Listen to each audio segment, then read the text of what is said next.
Chapter 23, the conservative resurgence. So the two big focus questions are: what was the leading factor in the conservative resurgence? What was the most significant impact on both domestic and foreign policies of the United States? When we look at the conservative movement grows, what's spurring it in the late 70s and early 80s? We'll look at some of the general differences between liberals and conservatives, the reasons behind the rise of conservatism, and why Ronald Reagan won the presidency in 1980. So if we look at the two different views, these are just broad generalizations, but still they get to the kind of essential point between the difference between liberals and conservatives. So one thing is with liberals, they tend to see the role of government in assuring, I guess, equality and fairness, to try and have government create programs to deal with poverty. And so that's pretty much what they want to see.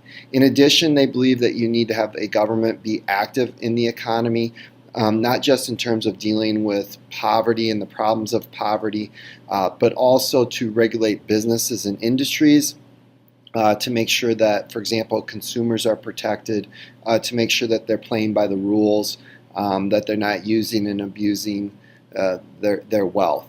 When you look at foreign policy, liberals tend to favor cooperation with international organizations. So, for example, working through the United Nations, multinational or multilateral treaties and accords and negotiations, so that the United States is grouping up with a handful of other countries to then negotiate and probably do things that are in our global interests, so to speak.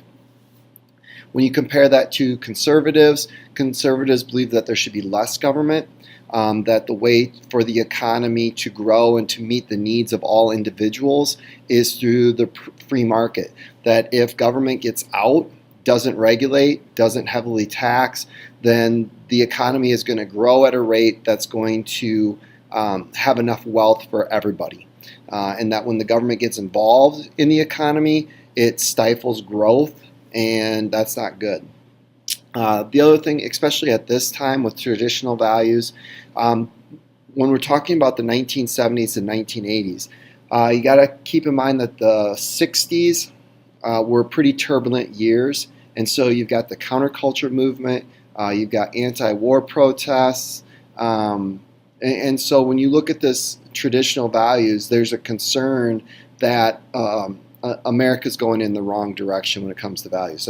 We talked about this during the 1970s, the high rates of divorce in single parent families. Those are things that conservatives are concerned about. In the 1970s, it's to continue war against communism.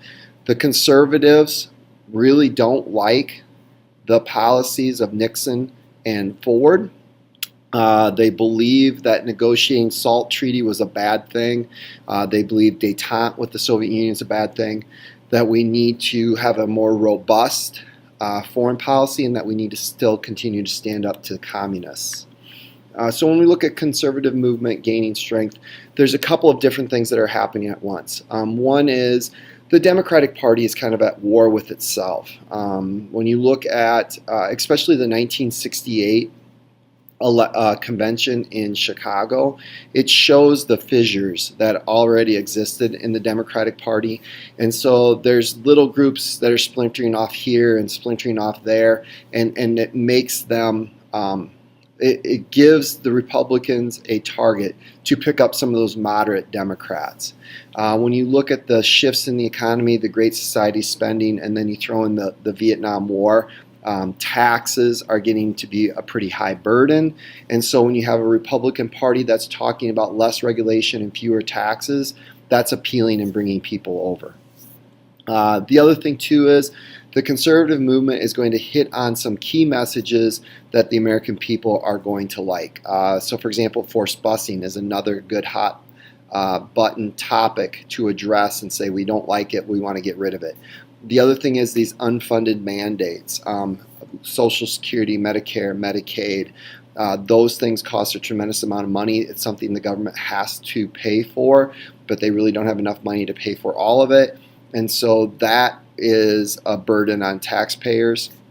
And the other thing you start to see, these sagebrush rebels, these people who want lands, federal lands that are put aside for conservation, opened up to development, and they're going to become a growing force within the Republican Party. On top of that, as we already talked about in the last chapter, the evangelical movement is going to give the Republicans another core constituency. And so these evangelical Christians are going to become the moral majority. They are going to become very politically active, and they are going to begin to use that activism to achieve their goals. So, for example, fighting abortion, those types of things. The other thing is, because of their political activeness, they also are seeking to bring people into political activities that have been sitting on the sidelines. So they're bringing in millions of new voters that are going to help sweep Reagan into the White House. The other thing is, demographics are in conservatives' favor. As people move from more liberal urban areas to more conservative suburban areas, that's a growing group of voters that they didn't have access to before. As more and more people are moving from the Rust Belt to the Sun Belt, what it's going to do is it's going to turn the South from a Democratic stronghold to a Republican stronghold. And so that's going to take place over generations and over time. But once upon a time, Democrats could count on the South voting for Democrats, and presently Republicans can count on the South voting for Republicans. So if we look at Reagan, he starts off his career at WHO in Des Moines, and he gains a pretty good reputation there. He eventually is able to turn that into a Hollywood career. He doesn't ever play in any of the big movies. He's not like an A star, but he's a pretty solid B movie actor, and he most famously played Newt Rockne in The All-American. From Hollywood, post-World War II, he goes on to become a General Electric spokesman. And somewhere around that time is when he makes the shift from being a Democrat, a moderate Democrat, to becoming a Republican.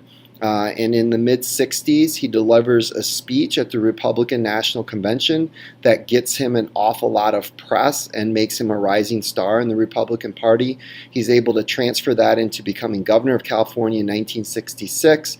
And in 1976, he made a heck of a run at trying to unseat Gerald Ford, who was running for re-election. He almost stole that re-election bid from Ford in 1976. The problem is he had to overcome his reputation of being an actor who happens to be in politics. That moment comes in the debate performance the week before the presidential election. He is able to ask Americans some pretty tough questions and essentially get them to examine and figure out, are you better off now than you were 4 years ago? And Jimmy Carter's got some pretty heavy baggage. The inflation of the 70s, his inability to get the Iran hostages back home, the Soviet invasion of Afghanistan, it's all kind of bearing down and not helping Carter out much.